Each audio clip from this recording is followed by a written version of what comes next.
Good morning all of you. So here is today's the Hindu newspaper news analysis. और अगर आपको इस lecture की पीडीएफ चाहिए तो आप टेलीग्राम से जाके डाउनलोड कर सकते हैं, जिसका लिंक आपको डिस्क्रिप्शन बॉक्स में मिल जाएगा। So let's start. First news है वो बात करती है पेगासस के बारे में और बजट सेशन के बारे में। तो पेगासस के बारे में आप ध्यान रखिएगा, ये बनाया गया है एनएसओ ग्रुप के द्वारा। तो पार्लियामेंट में जो इम्पोर्टेंट जो सेशन होते हैं वो है budget session, monsoon session and winter session. और अगर बात करें बजट सेशन की तो ये कंडक्ट कराया जाता है जनवरी टू अप्रैल, और जो मानसून सेशन है ये कंडक्ट कराया जाता है जुलाई टू सितंबर। जो विंटर सेशन है वो कंडक्ट कराया जाता है दिसंबर टू जनवरी। तो ये ध्यान रखिएगा। इसके अलावा जो बजट सेशन है वो विटनेस करता है introduction of budget by finance minister. तो ये ध्यान रखिएगा। इसके अलावा जो मानसून सेशन है वो डेडिकेट है for discussion on matter of public interest. और जो विंटर सेशन है वो शॉर्टेस्ट सेशन है। तो ये ध्यान रखिएगा, विंटर सेशन सबसे शॉर्टेस्ट सेशन होता है among the 3 session of parliament. तो जो नेक्स्ट न्यूज है वो बात करती है जो यूक्रेन और जो रसिया का इश्यू है।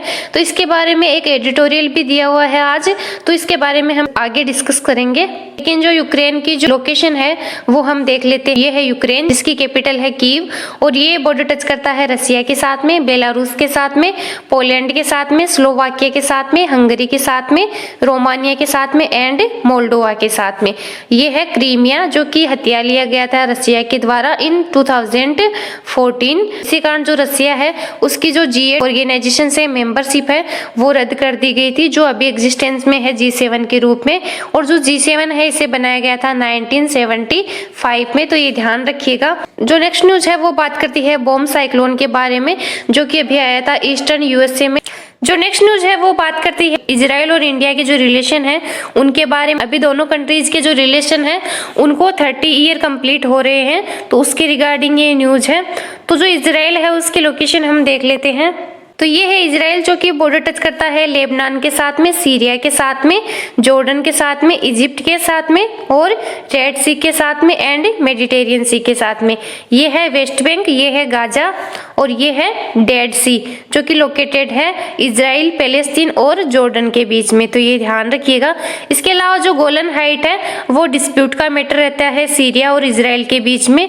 तो ये अभी न्यूज में आ गया है, तो इसके बारे में ध्यान रखिएगा। और अगर बात करें इंडिया और जो इजराइल, उनके जो डिप्लोमेटिक रिलेशन है वो एस्टेब्लिश किए गए थे 1992 में। जो नेक्स्ट न्यूज है वो बात करती है ब्रह्मोस मिसाइल के बारे में।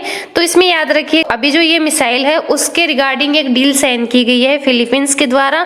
तो जो ब्रह्मोस मिसाइल है वो एक इनिशिएटिव है इंडिया और रसिया का, जिसमें जो ब्रह्म जो वर्ड लिया गया है वो लिया गया है इंडिया की जो ब्रह्मपुत्रा रिवर है उससे, और जो ब्रह्मोस में मोस लिया गया है वो लिया गया है रसिया की जो मॉस्को रिवर है उससे। तो ये ध्यान रखिएगा। और ये एक तरह की सुपरसोनिक मिसाइल है। जो नेक्स्ट न्यूज है वो बात करती है अभी जो 5 मिलिटेंट्स उनका एनकाउंटर किया गया है इन कश्मीर बाई इंडियन आर्मी। तो उसके बारे में ये न्यूज है। जो नेक्स्ट न्यूज है वो बात करती है जो केरला का जो सिल्वर लाइन प्रोजेक्ट है उसके बारे में। तो उसके बारे में हम डिस्कस कर लेते हैं। तो ये है केरला का सिल्वर लाइन प्रोजेक्ट, जो कि कनेक्ट करता है कसारगोड टू तिरुवनंतपुरम। तो ये ध्यान रखिएगा। इसके अलावा अगर बात करें इसकी डिस्टेंस की तो वो है 529 किलोमीटर, और ये कवर करता है 10 स्टेशन। और अगर बात करें डिस्ट्रिक्ट जो कवर किए जाते हैं सिल्वर लाइन प्रोजेक्ट के द्वारा तो वो है 11 डिस्ट्रिक्ट, और जो मैक्सिमम स्पीड रहेगी वो रहेगी 200 किलोमीटर पर आवर। तो ये ध्यान रखिएगा। नेक्स्ट जो न्यूज है वो बात करती है वेस्ट बंगाल के बारे में। इसमें 2 इंपोर्टेंट लोकेशन दे रखी है, तो उसके बारे में देख लेते हैं।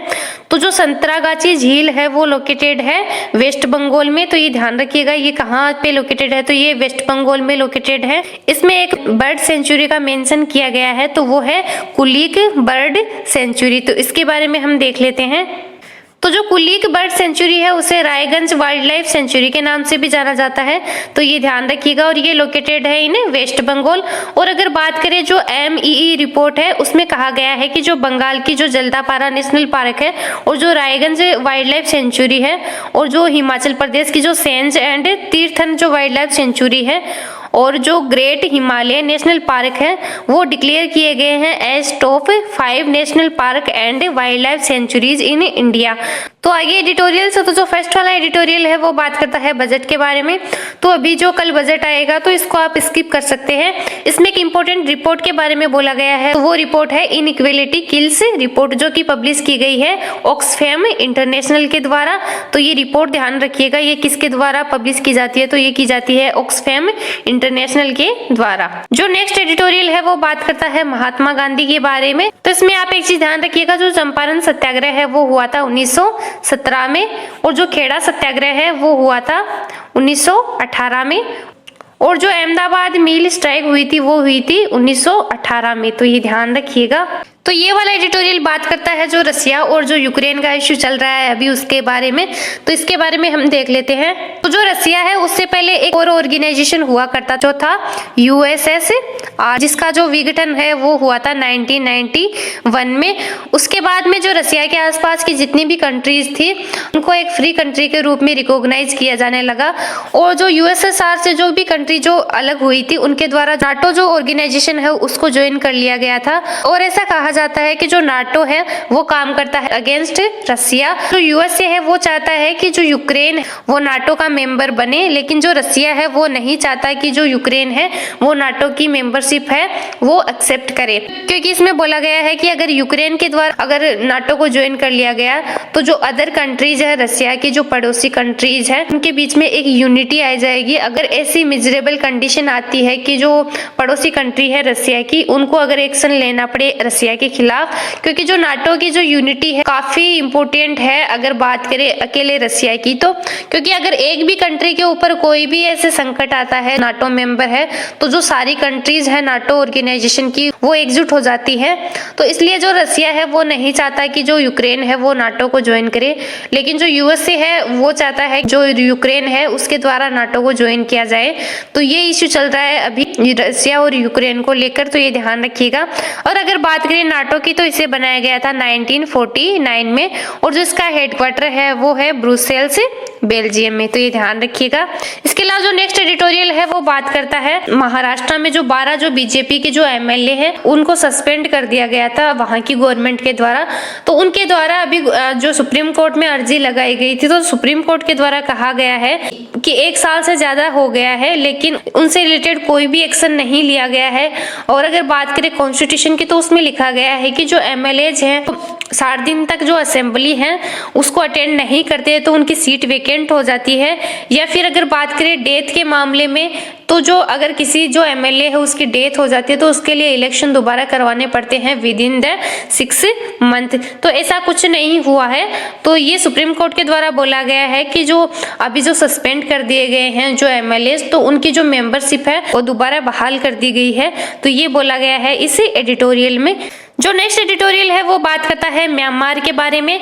तो वहां पे जो अभी मिलिट्री है उसका शासन चल रहा है। मिलिट्री है उससे पहले एक इम्पोर्टेंट जो पर्सनैलिटी थी वो थी गवर्नमेंट में, उनका नाम था आंग सान स्यू की। उनके द्वारा जब इलेक्शन करवाए गए उनकी जो जीत फाइनल हुई थी उसको मानने से इनकार कर दिया गया वहां की जो आर्मी है उसके द्वारा, और उनको फिर जेल में बंद कर दिया गया। तो अभी जो मिलिट्री जो शासन कर रही है म्यांमार में तो उसको 1 साल पूरा हो गया है।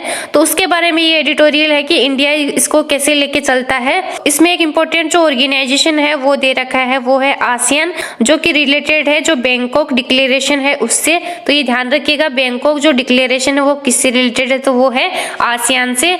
और अगर बात करें म्यांमार की लोकेशन की तो वो हम देख लेते हैं।